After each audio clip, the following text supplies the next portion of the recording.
Hi, I'm Scoo. And I'm Scott. And you're watching an OSD toy review. My precious.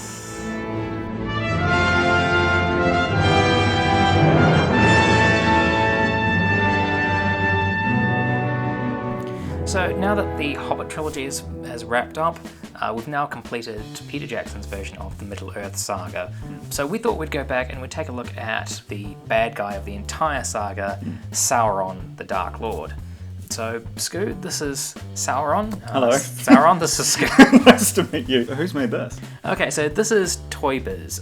Now, they had the license for Lord of the Rings when the original trilogy came out. Mm-hmm. And for my money, this is one of the best movie franchise lines of all time.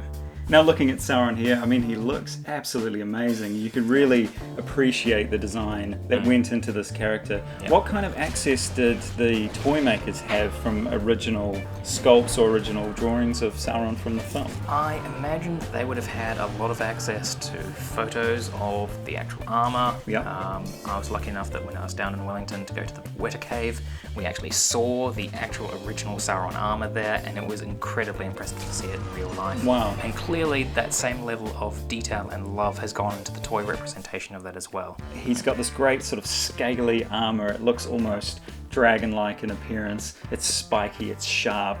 It looks like you just, cut your hand just touching it. And of course, the thing that really captures my attention is this head. It's quite horrific, really. It's quite disturbing to look at, but it's beautifully horrific is the way that I feel about it, because there is so much detail in the inscriptions and filigree on there, as well as these large chunky plates. It's a fantastic design which captures the menace and evil, but also the level of attention and detail, unlike any other character we've seen on screen.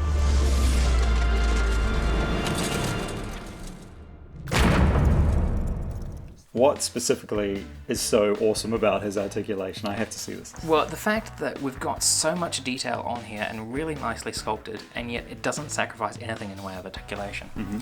We do have the head on a ball joint, so you can get so much expression again out of the way that the head is posed. Yeah.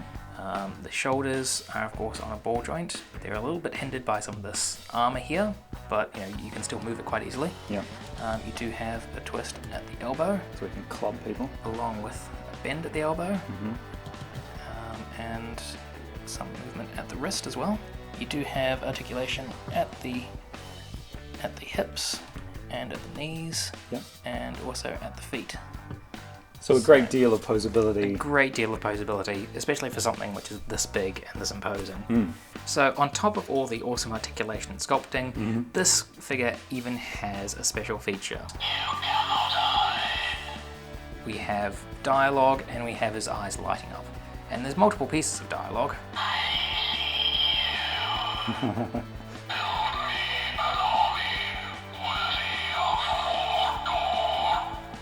Just having the eyes light up is a nice little thing, but having that voice perfectly recreated, absolutely lovely. I don't know if they've ripped that directly from the film files. I would expect they would have. It sounds like him. It sounds exactly like Sauron in the movies. Yeah.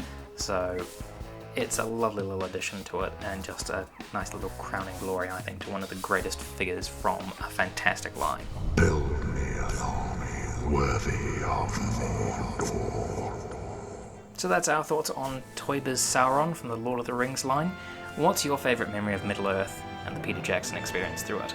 Let us know in the comments below. Like, subscribe, share with your friends, and we might just head off now. Anyway, see you guys next time on OSD Toy Reviews.